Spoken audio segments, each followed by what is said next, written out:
Hi மக்களே, எல்லாருக்கும் வணக்கம். இன்னைக்கு என்னோட கிச்சனை எப்படி க்ளீன் பண்ணி வைக்கிறேன், ஆர்கனைஸ் பண்ணி வைக்கிறேன்றதை பார்க்கலாம். நியூவாக ஆர்கனைஸ் பண்ணி வைக்கிறதுக்காக ப்ராடக்ட்ஸ் எல்லாம் வாங்கியிருந்தேன். அதுவும் என்னென்னு பார்க்க போகிறோம். அதுவும் இல்லாமல் சில டிப்ஸு சொல்கிற வீடியோ கடைசி வரையும் பாருங்கள். ஃபஸ்ட்டு கிச்சனோட கவுண்டர் டாப்பை க்ளீன் பண்ணிக்கலாம். அங்கேருந்து திங்ஸ் எல்லாத்தையும் எடுத்து கீழே வச்சுட்டேன். அதுக்கப்புறம் நம்ம எப்பவுமே க்ளீன் பண்ணுறதுக்காக லிக்விட் யூஸ் பண்ணுவோம் இல்லையா, அதை வச்சு ஃபுல்லாக தேய்ச்சி எடுத்துக்கிறேன். இப்போ ஒரு ஈரமான துணியை வச்சு ஃபுல்லாக தொடச்சிடலாம். அதுக்கப்புறம் காஞ்ச துணி வச்சு தொடச்சிடலாம். இந்த ட்ரே பார்த்தீங்கன்னா மீஷோல இருந்து தான் வாங்கியிருந்தேன். ஆயில் பாட்டிலில் அடுக்கி வைக்கலாம் அப்படின்றதுக்காக. நெக்ஸ்ட் அதில் ஃபுல்லாக ஆயில் பாட்டிலில் அடுக்கி வச்சுட்டேன். இந்த மாதிரி ஆர்கனைஸ் பண்ணி வைக்கும் போது கிச்சனே க்ளீன் அண்ட் நீட்டாக இருக்கும். நான் இதெல்லாம் பார்த்தீங்கன்னா ரீசெண்டாக தான் பர்ச்சேஸ் பண்ணியிருந்தேன். ஆயில் ட்ரேயோட ரேட் பார்த்தீங்கன்னா 200 சம்திங் தான் இருந்துச்சு. அப்புறம் இந்த கண்டெய்னர் பார்த்தீங்கன்னா டீ காஃபி சுகர் கொட்டி வைக்கிறதுக்காக வாங்கியிருந்தேன். இதோட ரேட்டு கொஞ்சம் அதிகம் தான் சொல்லலாம், 700. இதோட குவாலிட்டி வைஸ் எல்லாமே நல்லா தான் இருக்கு.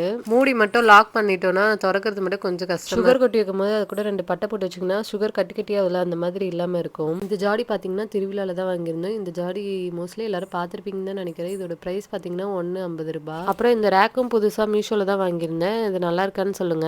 இதோட ப்ரைஸ் பார்த்தீங்கன்னா 400க்கு மேலே இருந்துச்சு. இதோட குவாலிட்டி எல்லாமே சூப்பராக இருக்குன்னே சொல்லலாம். கிச்சனில் தேவையான பொருளை மட்டும் வச்சுக்கிட்டு மீதி எல்லாம் எடுத்து வச்சுட்டோம்னா அதுவே க்ளீனாக வச்சு. இந்த ரேக் பார்த்தீங்கன்னா நாங்கள் அமேசானில் வாங்கினோம். இதோட ப்ரைஸ் பார்த்தீங்கன்னா 900. ரேக்கில் நம்ம திங்ஸ்லாம் வைப்போம் இல்லையா, அது கூட ஒரு பேப்பர் ஒன்று போட்டு வச்சிங்கன்னா இன்னும் நல்லா க்ளீனாக இருக்கும். அப்போ தான் எண்ணெய் படிகிறது அதெல்லாம் இல்லாமல் இருக்கும். அதுக்காக நீங்கள் தனியாக ஒரு ஷீட் வாங்கணும்லாம் அவசியம் இல்லை. இப்போ நியூவாக ட்ரெஸ் வாங்கணும்னா அதுக்குலாம் ஒரு பாக்ஸ் கொடுப்பாங்க இல்லையா, அதை கட் பண்ணி அதுக்கேற்ற மாதிரி போட்டு வச்சுக்கலாம். அந்த மாதிரி போட்டு வச்சா கீழே எதனா சிந்தனா கூட அதோட அந்த பேப்பரோட தூக்கி போட்டுடலாம். கிச்சனே எவ்வளோ நீட்டாகவும் அழகாகவும் இருக்குன்னு பாருங்க. பிளாஸ்டிக் கண்டெய்னர்ஸ் யூஸ் பண்ணக்கூடாதுன்னு சொல்கிறாங்க.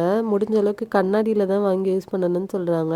இப்போ நான் கொஞ்சம் கொஞ்சமாக மாற்றி எல்லாமே வச்சுக்கிட்டு தான் இருக்கேன். நம்மளால் மொத்தமாக எல்லாம் மாற்ற முடியாது இல்லையா, அதனால கொஞ்சம் கொஞ்சமாக மாற்றிக்கிட்டு இருக்கேன். சில கண்ணாடி கண்டெய்னர்ஸ்லாம் அந்த மூடியில் பார்த்தீங்கன்னா அந்த இரும்புலாம் துருப்பிடிச்சு கொட்ட ஆரம்பிச்சிடும். ஸோ இந்த மாதிரி இரும்பு அந்த மாதிரி மூடி போட்டுருக்கிறத வாங்குறத அவாய்ட் பண்ணிக்கோங்க. மேலே இருக்க மூடி பார்த்தீங்கன்னா வுட்டு இல்லைன்னா அதே கண்ணாடியிலேயே இருக்கும். அந்த மாதிரி வாங்கி யூஸ் பண்ணிக்கோங்க. இந்த ஸ்டாண்டு மீஷோவில் தான் வாங்கியிருந்தேன். இதோட ப்ரைஸ் பார்த்தீங்கன்னா 150 சம்திங் இருந்துச்சு. இது தோசைக்கல் அப்புறம் இந்த சப்பாத்தி கட்டை அதெல்லாம் வைக்கிறதுக்காக யூஸ் பண்ணிக்கலாம். எங்கள் வீட்டில் இருக்க கிச்சன் நான் மாடுலர் கிச்சன் தான். ஸ்லாப்ல தானே வைப்போம். ஸோ அந்த டைம்ல பூச்சி எதனா வரும், கீழே வச்சோன்னா அதுக்கு மேலெல்லாம் ஏறிட்டு போவோம். அதனால இந்த மாதிரி ஒரு ஸ்டாண்ட்ல வச்சா நல்லா இருக்குன்னு சொல்லி இதை வாங்கியிருந்தேன்.